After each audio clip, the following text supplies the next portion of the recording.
Hello students, हम लोग करने वाले हैं class 11th physics.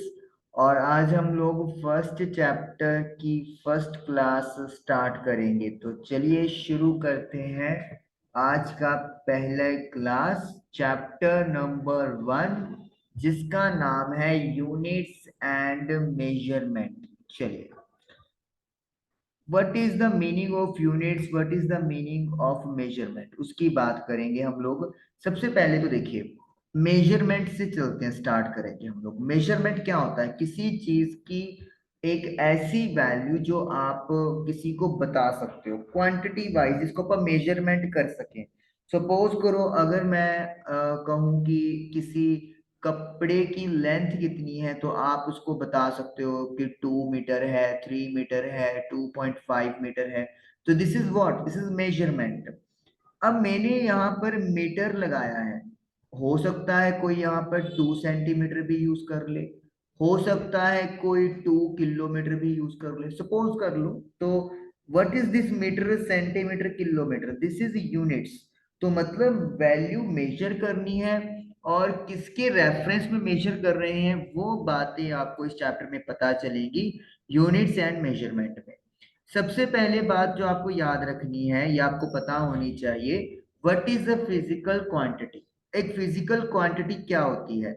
Physical quantity वो होती है जिसको आप मेजर कर सको, जिसकी कोई वैल्यू आप किसी को बता सको। सपोज कर लो, अगर आपको किसी ने पूछा कि आपका मास कितना है, तो आप क्या कह दोगे? लेट मी से आप कह दोगे कि आपका मास 65 kg है। तो इसका मतलब क्या है कि आपने एक वैल्यू बता दिया। आपसे किसी ने पूछ लिया कि आप जो है वो जो स्केल है आपके पास, वो कितना सेंटीमीटर स्केल है, तो आप क्या कह दोगे? 15 सेंटीमीटर है। तो इसका मतलब है ये वो क्वांटिटीज है। 15 सेंटीमीटर क्या हो गया? उसकी लेंथ हो गई। 65 kg क्या हो गया? मास हो गया। तो ये वो क्वांटिटीज हैं जिनकी वैल्यू आप बता सकते हो। किसी ने पूछा कि टेम्परेचर कितना है, तो आप बता दोगे लेट मी से आज 28 डिग्री सेल्सियस है। तो you can easily tell them. तो ऐसी कोई भी फिजिकल क्वांटिटी जिसको आप मेजर कर सको, उसे हम लोग मतलब फिजिकल क्वांटिटी बोलते हैं, ऐसी कोई भी क्वांटिटी। लेकिन जिस क्वांटिटी को आप मेजर नहीं कर सको, उसे हम लोग फिजिकल क्वांटिटी नहीं बोलते। जैसे आपको कितना गुस्सा आया, सपोज करो आपको किसी बात पे गुस्सा आ गया, किसी बात पे आपको नफरत हो गई। तो अगर मैं आपसे पूछूं कि उसकी वैल्यू क्या है, तो आप क्या बताओगे? कोई वैल्यू नहीं बता पाओगे। आप कह दोगे कि ज्यादा गुस्सा आया, कम गुस्सा आया, इतना आया, लेकिन कोई पर्टिकुलर वैल्यू नहीं बता सकते। तो इसका मतलब है इन क्वांटिटीज को किसी वैल्यू से रिप्रेजेंट कर ही नहीं सकते। तो these are not physical quantities. तो ये फिजिकल क्वांटिटीज नहीं है। तो फिजिकल क्वांटिटी होने के लिए क्या चीज है? वैल्यू को मेजरमेंट में जाना जरूरी है, पर्टिकुलर किसी वैल्यू को जानना जरूरी है। हाइट एक फिजिकल क्वांटिटी है, हेट एक फिजिकल क्वांटिटी नहीं है। ओके, तो ये तो हो गया फिजिकल क्वांटिटी के बारे में। अब यूनिट क्या होता है? जैसे हमने अभी बात की, एक क्वांटिटी को रिप्रेजेंट करने के लिए आपके पास दो चीजें चाहिए। क्या क्या? एक तो हो गया वैल्यू, मैग्नीट्यूड जिसको मैं बोल देता हूं, और एक मुझे चाहिए कि किसके साथ उसको, किस रेफरेंस के साथ उसको मेजरमेंट किया गया है, यानी कि यूनिट। जैसे सपोज करो किसी ने पूछा कि आपकी हाइट क्या है, तो लेट मी से आपने आंसर दे दिया कि आपकी हाइट है 6 फीट। सपोज कर लो, 6 क्या है? मैग्नीट्यूड है, और फीट क्या है? यूनिट है। इसी तरीके सपोज करो आपने किसी चीज की लेंथ मेजर की, और वो लेंथ आ गई 1 मीटर। 1 क्या है? मैग्नीट्यूड है, यूनिट क्या है? मीटर है।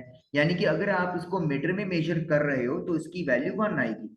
लेकिन अगर मैं इसी को सेंटीमीटर में चेंज करूं तो व्हाट विल हैपन? तो ये बन जाएगा 100 सेंटीमीटर। अब मैग्नीट्यूड 100 आया, यूनिट लेकिन क्या बन गई? सेंटीमीटर। क्या 100 सेंटीमीटर 1 मीटर से बड़ा हो गया? बिल्कुल भी नहीं। दोनों की जो वैल्यू है वो तो सेम रहेगी, लेकिन उसका जो यूनिट की वजह से वैल्यू है वो बदल गया है।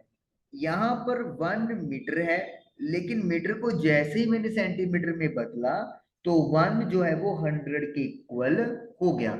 इसी तरीके से अगर हम लोग बात करें किलोमीटर की। अगर कहीं ए से बी का डिस्टेंस 1 किलोमीटर है सपोज करें, और इसी को अगर मैं मीटर में कन्वर्ट करूं तो 1 का क्या हो जाएगा, 1 का हो जाएगा 1000, और किलोमीटर का मीटर। तो ये जो अपन रेफरेंस यूज कर रहे हैं, जैसे इन्होंने लिखा हुआ है ना, इंटरनेशनली एक्सेप्टेड रेफरेंस स्टैंडर्ड, उसे अपन यूनिट बोलते हैं। मीटर आप दुनिया में कहीं पे भी चले जाओ वो मीटर ही रहेगा। किलोमीटर, सेंटीमीटर, ये सारी चीजें क्या है, फिक्स होती है, और इसी को हम लोग क्या बोलते हैं, यूनिट बोलते हैं। इंटरनेशनली जो एक्सेप्टेड है उस रेफरेंस को, उस स्टैंडर्ड को वी कॉल यूनिट बोलते हैं। ओके, उसके बाद अपन आगे क्या पढ़ते हैं। यूनिट्स हमारे पास दो टाइप की हैं। एक है फंडामेंटल, जिनका दूसरा नाम बेस यूनिट्स है, और एक है ड्राइव यूनिट्स। नाम से ही क्लियर है, फंडामेंटल या बेस यूनिट्स कौन सी होंगी, जिनके बेसिस पर बाकी यूनिट्स को ड्राइव किया जाएगा। और we can say fundamental units को ड्राइव नहीं किया जाता, ये बेस बनाती हैं। जैसे कि सपोज करो लेंथ, लेंथ की यूनिट क्या होती है, मीटर होती है। उसके बाद आपके पास है टाइम, टाइम की यूनिट क्या होती है, सेकंड होती है।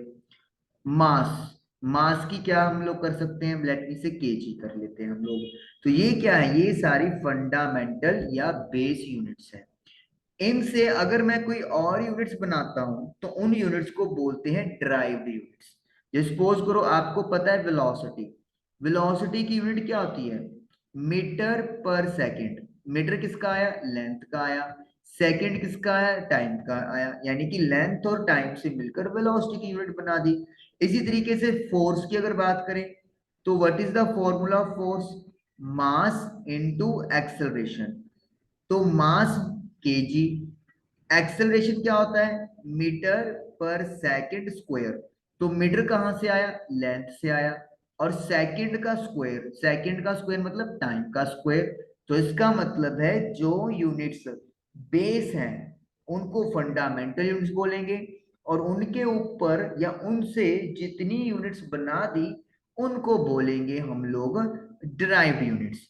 और एक कंप्लीट सेट जिसमें बेस यूनिट भी होंगी और ड्राइव यूनिट्स भी होंगी उनको बोलेंगे सिस्टम ऑफ यूनिट्स। क्या बोलेंगे उनको, सिस्टम ऑफ यूनिट्स। तो ये मेजरमेंट करने के लिए उन्होंने आपको बता दिया है कि हमारे पास फंडामेंटल यूनिट्स होती हैं और इनसे बाकी सारी यूनिट्स ड्राइव कर सकते हैं, और इस होल सिस्टम को सिस्टम ऑफ यूनिट्स बोलते हैं। और यूनिट क्या चीज है, इंटरनेशनली एक्सेप्टेड रेफरेंस स्टैंडर्ड होता है, जिसको हम लोग यूनिट बोलते हैं। Okay, international system of units में काफी सारे पैरामीटर्स है, काफी सारे तरीके हैं जिससे मेजरमेंट किया जाता है, जैसे कि हमारी बुक में दिया हुआ है। First one is CGS system. इसमें क्या है, लेंथ को सेंटीमीटर में, मास को ग्राम में और टाइम को सेकंड में मेजर करते हैं।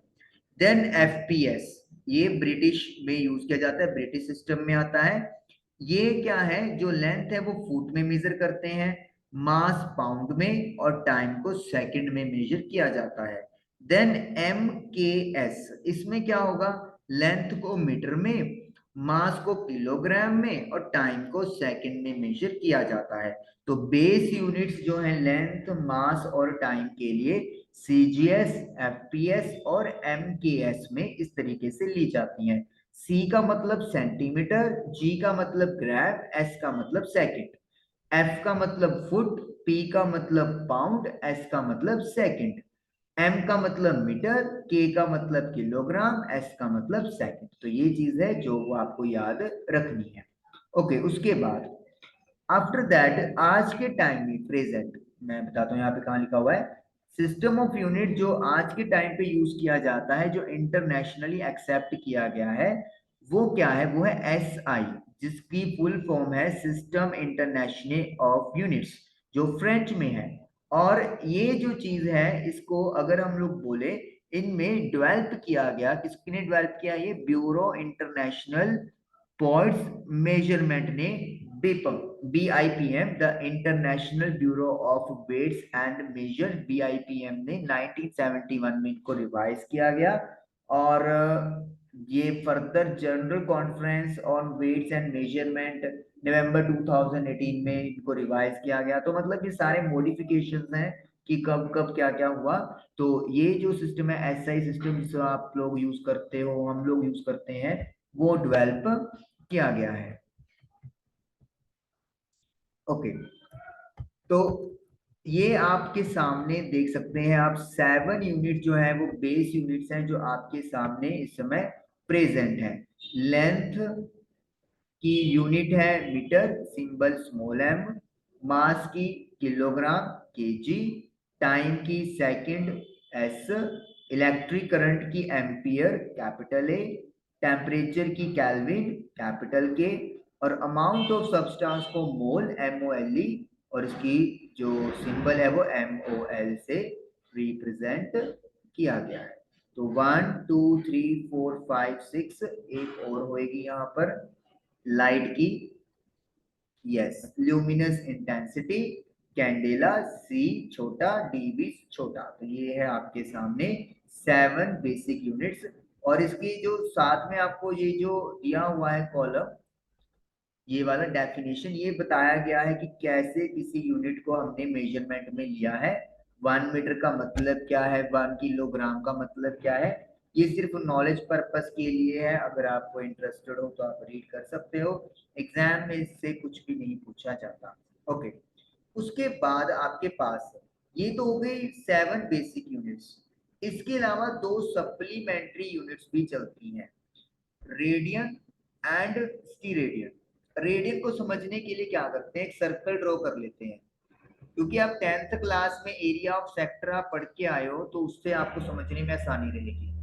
सेक्टर का एरिया क्या था, सेक्टर का एरिया ये था कि आपके पास जैसे कि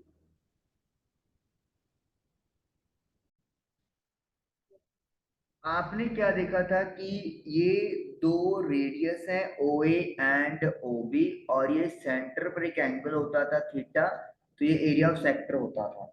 तो ये थीटा जो है यहाँ पर सेंटर पे जो एंगल बन रहा है, इसको फाइंड आउट करने का एक फॉर्मूला है आपके पास, length of the arc, length of arc यानी कि ए बी की लेंथ डिवाइडेड बाय रेडियस।